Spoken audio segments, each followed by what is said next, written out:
This Family Life News podcast is made possible by the support of listeners like you.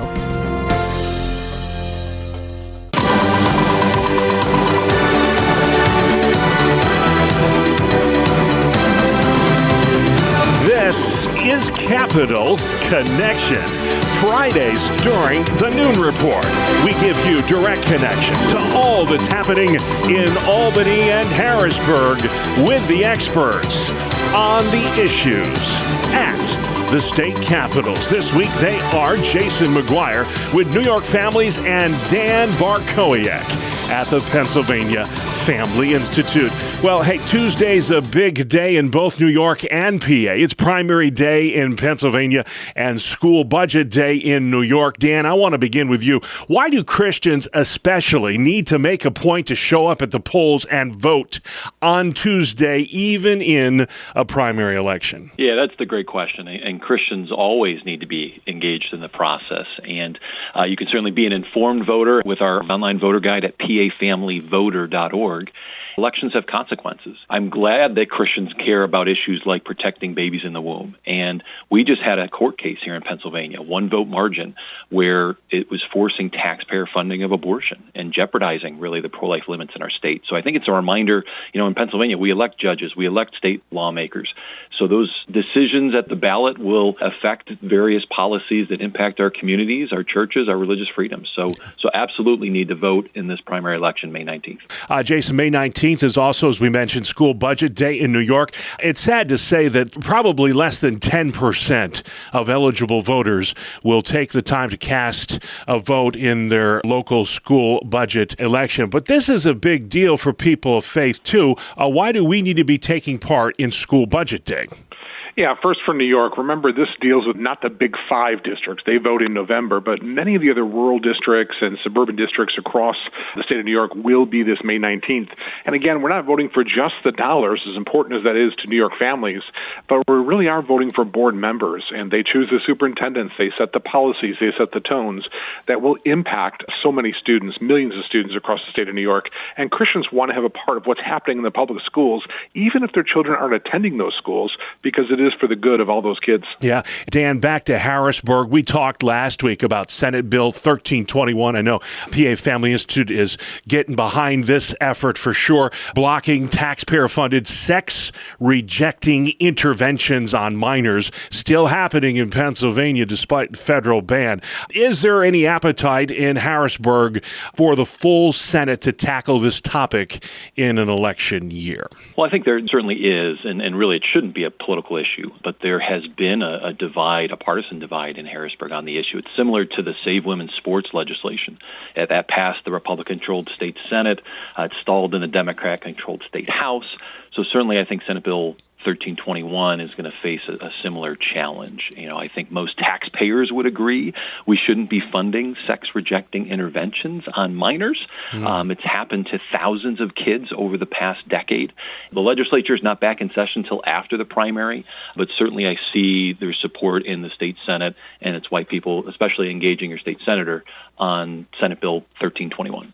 Jason, I know you were happy to see Governor Hochul decide to opt New York into this federal tax credit scholarship program. If you would explain how this works and why is this a big win for school choice in New York? Well, Bob, I got to tell you, there's a tremendous benefit coming from this program. This would allow people to opt into this tax credit, giving $1,700 to private school students and hopefully homeschool students that will help school choice across the Empire State and America. The governor, in a meeting with some Jewish individuals, indicated that she would be willing to sign this into law, and her signature is needed. However, there were some later comments that came from her administration that there may be some reticence still. So we are encouraging people to visit our Action Center and to go ahead and take action on this issue to encourage the governor to opt New York into the federal tax credit scholarship program. Dan, big news at the state Supreme Court. David Weck, the former Democrat, has left the party. He accuses Democrats of coddling too much to Jew hatred and other forms of anti-Semitism. I want to get your thoughts on what this means for the Commonwealth and how his leaving the Democratic Party shakes up the balance of power on the Commonwealth's highest court. Yeah, well, certainly, Justice Weck, it was interesting timing, leaving. It doesn't change the makeup of the Supreme Court that we have in our state. He was just elected last year to a 10-year term. He's going to be serving into his 70s. So to some degree, it's more politically symbolic. But I think it does reflect a broader trend in Pennsylvania politics. So he switched to be an independent, and we are seeing a growth in independent third-party voters. It's up to 16% of registered voters statewide. And so when it comes to Democrats, they used to have, it was about half of all voters in the state, and now it's down to about 43%. So certainly the narrow margins between Republicans and Democrats is starting to get smaller, and that impacts our primary election. We have where it's just the party that you're registered that you can vote. So we'll have to see that impact as it goes to the primary election on May 19th. Jason, Senate Majority Leader Andrew Stewart-Cousins seems to on a daily basis say we're getting close when it comes to finalizing the $268 billion state budget. Of course, we had the big controversy last week with Governor Hochul announcing an agreement and then Carl Hastie saying, hold on a minute, there is no agreement. Are you expecting they will make that June 4th get out of Dodge deadline, or could this go later into the month of June, perhaps? Yeah, I see no scenario where they actually get out by their self-imposed deadline of June 4th, the end of the regular legislative session. I do think they'll go beyond that to, and they normally do, a few days anyways, but there are primaries in June as well, and so many members will want to get out of there. So I think we'll probably go into maybe June 7th or so before they head home and start to work really on getting that reelection effort going in the primaries. Where is the disagreement at this late hour, Jason, if you could put your finger on it? There's a lot of bad blood between the legislature and the governor and how she's handling putting policy in the fiscal plan. And so they're haggling over details. Some of the things we know. They're looking at dialing back some of the climate change things. Some of it has to do with how local law enforcement will or will not interact with ICE. And then there are, of course, the fiscal issues. I don't think we're going to stay at 268. I think you're going to see a larger budget than that before it's done.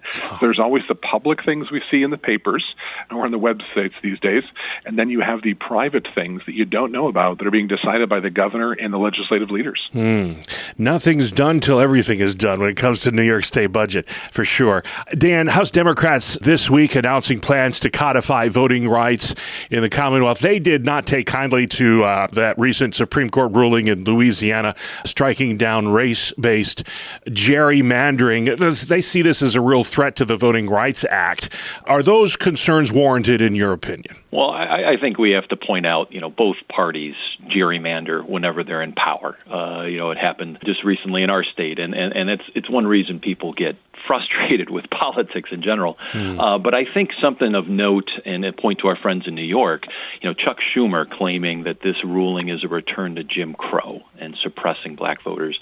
I think that's absurd. You look, a state like Virginia, if just white Caucasian Virginians voted in this past election for governor, it would have been a black Republican woman as governor. So I think it's just really absurd when we look at statements like that. Jim Crow involved the systematic denial of basic human rights. And when we just look at this court decision and try to, compare that, it's trivializing the history of that political messaging that Chuck Schumer was portraying. So I think we need to push back on those kinds of comparisons. Yeah, that's a great point, Dan. I know every state has the right to draw its own political lines, and we're seeing a lot of that happening, this mid-decade redistricting phenomenon that's going on, Jason. New York is in the conversation as well. Any chance that it will reconfigure its congressional map to try and offset Republican gains in the Deep South this year? Well, I think there is. They can't do anything this year because it will have to be a constitutional amendment passed by two successive legislatures. But there is the optics of what they're seeking to do. And so the conversation in the Capitol these days is of temporarily halting the Independent Redistricting Commission and then coming back to it after the next census. And so on one hand, the Democrats are saying, hey, we acknowledge that the people want independent redistricting. They voted for it in this referendum, but at the same time, it's not good for them if they don't want to have it. It's an interesting conundrum that they're in right now is how to move forward and try to do what they can to show that they're fighting, even though they really can't do anything for this November's midterms. Yeah, and I don't know how you right this ship. It just seems like the genie's out of the bottle on this one. But hey, primary day fast approaching in Pennsylvania. If you want to get your hands on the new voter guides, Dan, where can folks find one online? PAFamilyVoter.org. And stay informed on all the issues in New York as well. Jason McGuire, where can folks find you online? NewYorkFamilies.org.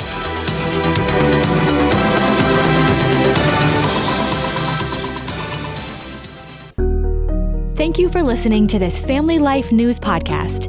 If you've been encouraged by what you've heard, please share it with others and click the subscribe button to automatically receive future episodes. Family Life is a listener-supported ministry. Podcasts like this are made possible by your financial partnership. Find out more at familylife.org.